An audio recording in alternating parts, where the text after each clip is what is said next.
गृह मंत्री अमित शाह पर दरभंगा व्यवहार न्यायालय में एफआईआर। दरभंगा में केंद्र सरकार के गृह मंत्री और बीजेपी के वरिष्ठ नेता के विरुद्ध होगा एफआईआर दर्ज।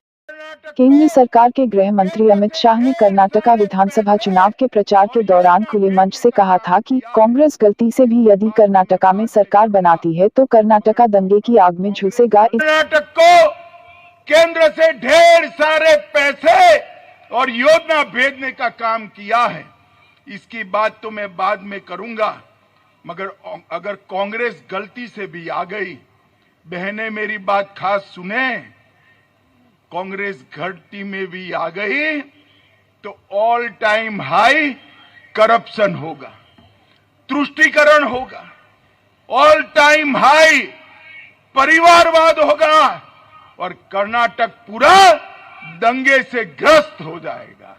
मित्रों, आप चाहते हैं?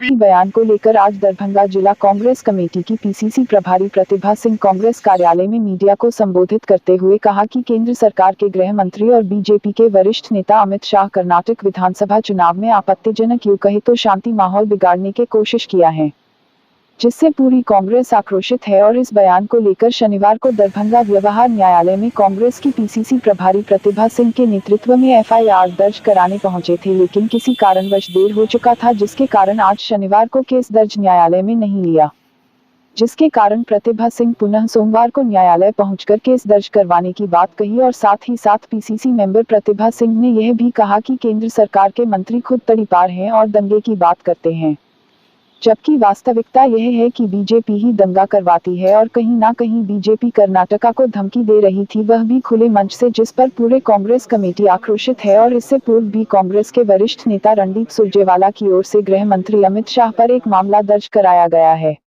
इसी बयान को लेकर के सोमवार को भी दरभंगा व्यवहार न्यायालय में मामला दर्ज करवाया जाएगा। कर्नाटक में जो चुनावी मुद्दा चल रहा था, आरोप प्रत्यारोप की राजनीति जो होती है, जो नॉर्मल हर जगह होती है, वहाँ भी हो रही थी। उसमें अपने मंच से बीजेपी के जो गृह मंत्री हैं, जो सेंट्रल मिनिस्ट्री में काम करते हैं, एक तो तड़ीपार हैं, वो उनके चरित्र में लिखा हुआ है, पेपर है, अखबार है, सब है मौजूद कि वो तड़ीपार रह चुके हैं।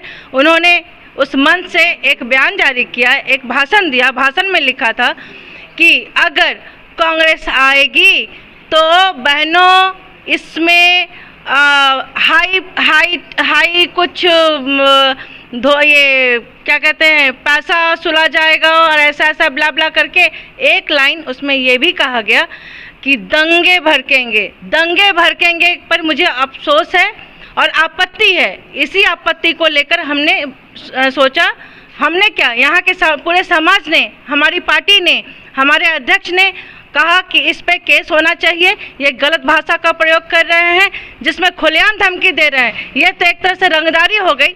रंगदारी सिर्फ पैसे की नहीं होती है, धमकी भरी हुई जो बातें हुई जान माल की, ये तो जान माल की रंगदारी हुई ना, इसमें जान माल का नुकसान होना है। और आज जैसे मुझे कुछ पता चला कि शायद वहाँ छोटा मोटा दंगा शुरू भी हो चुका है। क्या मतलब जो कांग्रेस की सरकार होगी तो इसका मतलब बीजेपी की सरकार, बीजेपी के द्वारा दंगा फैलाया जाएगा? देखिए, बीजेपी के द्वारा क्या, वो दंगा तो वही करती है, आज तक किसी रिकॉर्ड में नहीं है, कहीं किसी किताब में देख लीजिए, इतिहास पलट कर देख लीजिए, कहीं भी एक शब्द भी कांग्रेस के बारे में नहीं मिलेगा कि वो दंगाई हैं। उन्होंने न दंगा को कभी सहयोग किया, दंगाई को, उनको हमेशा पनिशमेंट दिया है। और हमारी राजनीति सत्य और अहिंसा पे चलने की है, कांग्रेस की राजनीति सत्य अहिंसा पे चलने की है और देश को शांति से पूरे ऊपर की तरफ ले जाने की राजनीति होती है। ये काम तड़ीपार जो हमारे अमित शाह जी हैं, मोदी जी हैं, जिनका गोधरा कांड में भी हाथ है, हर जगह खुलेआम, हर जगह धमकी देते हैं। अब जहाँ जहाँ देखिए ना, आप एक एग्जाम्पल सिर्फ कर्नाटक का कहे ले रहे हैं, आप यूपी में देखिए, बुलडोजर आतिक जी को सरेआम जो है गोली मार दी गई, वहाँ पे पुलिस बल खड़ी थी। क्या किया पुलिस बल ने? एक पत्रकार के रूप में वो आदमी आता है और सामने से गोली मार के चला जाता है।